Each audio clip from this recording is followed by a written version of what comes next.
They say that the other side is energized. Let me tell you, they're energized for hate for our president. I've talked to so many of these on the left, and they have a hatred for our president. I tell you, many of them have a hatred for our country. And I tell you some more. My wife and I saw it again today. They have a hatred for God.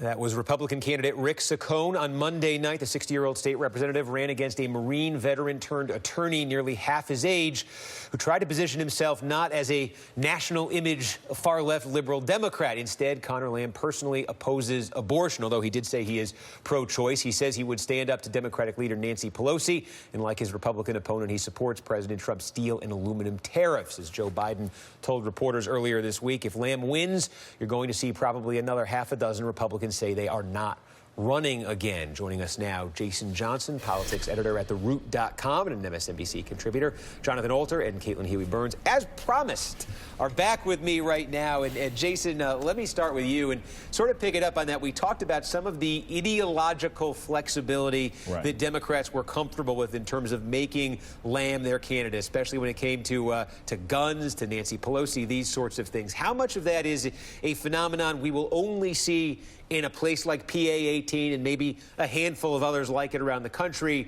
versus when you think ahead to Democrats choosing a presidential candidate in a couple years, are we going to see that there too nationally? You know, honestly, Steve, I think after you keep losing and losing and losing, you start not being as concerned about ideology as you are about who can actually win.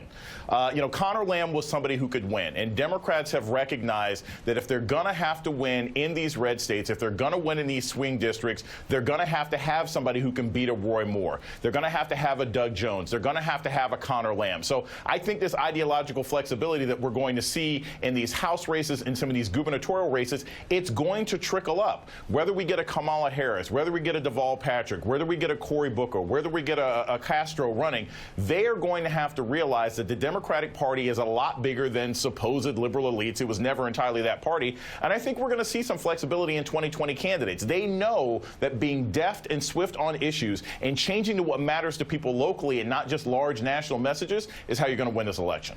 The other interesting thing here, Jonathan, to me, it's the generational question. Because when we talk about Pennsylvania, when we talk about this part of Pennsylvania, we typically think of Joe Biden. And Joe Biden was out here campaigning, and we say he's got this bond with these types of voters, and that can help Democrats. Here, though, you got a guy who's, 33 years old, born in 1984, and he carries that district, too. Well, what was so interesting to me about Conor Lamb's speech tonight is that you've got this really youthful, energetic guy, but he's talking about Franklin Roosevelt. You know, so it's a fusion of the energy of youth and the traditional Democratic Party message, very strong on Social Security and Medicare, strong labor. Over on Fox, they're saying, oh, he ran as a Republican. That's completely untrue. That's their rationalization, you know, for why he's done so well. But he is not running as what used to be called like a San Francisco Democrat, you know, super liberal on cultural issues.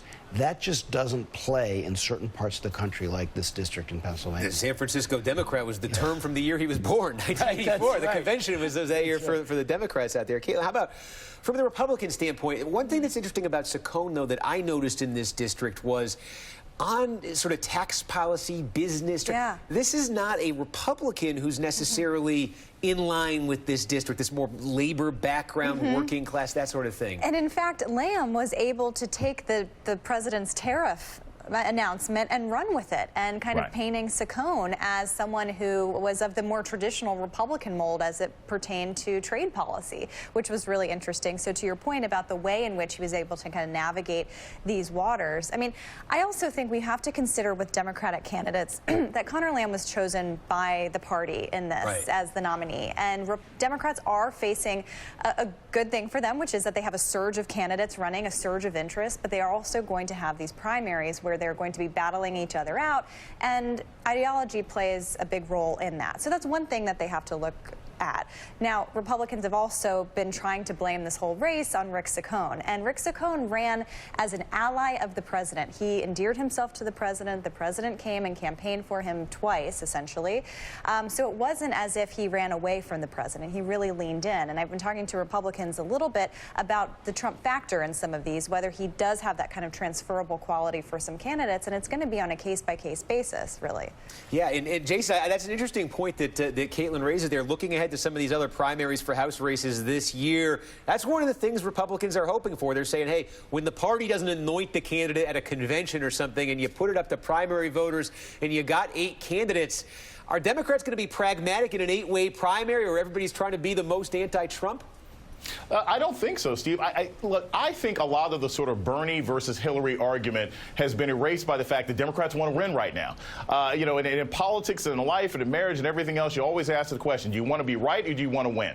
Democrats realize that now is the time to win. So I don't think we're going to see some of the most abusive, terrible splits that we've seen. But here's the other thing, and I think this is key. Look, I grew up, I worked around this area. I was around Tim Ryan in the Mahoning Valley in Northeast Ohio. I know that part of Pittsburgh. You know, what you're seeing in Conor Lamb is the kind of politician that those areas have had for the last 35 years. It's only been in this recent sort of 3 to 5 years with this sort of rightward shift in response to Barack Obama that somebody like Conor Lamb seems odd. He's more in line with this district than most of what we've seen over the last couple of years. Yeah, Jonathan, big picture here. I'm curious where you think the Democratic Party sort of is right now. They suffered a traumatic loss to them in the 2016 election, one I think a lot of them are still trying to sort through. We've seen the party in the past when they've gone, I mean, when Mondale lost 49 states to Reagan and Dukakis, they kind of reinvented themselves in the Bill Clinton mold. Where do you see the Democratic Party right now? Are they searching for a new identity? Are they digging into the one that, where do you see it? Well, you never want to interrupt your opponent when he's in the process of committing suicide, and that's what they think is going on with Trump. So in some ways they want to just back off and let Trump continue to self-destruct and then run a check Trump kind of campaign. But they all know that they need a positive message. The problem is with the economy improving, it's a little hard to have an economic message that cuts through.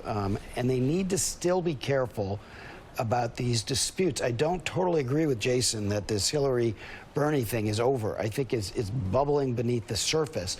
What's going to be very interesting to me going into these primaries is whether the DNC makes every Democratic candidate in these primaries essentially sign a pledge that says they will enthusiastically support the winner of the primary. Because if they have people kind of sitting on their hands and not supporting the person they lost to in the primary, they're not going to be able to retake these districts. They're going to have to be very, very unified in these districts that Trump carried or that have Republican members if they're going to flip the House. Okay, thanks, everyone. And coming up, the political expert who has projected a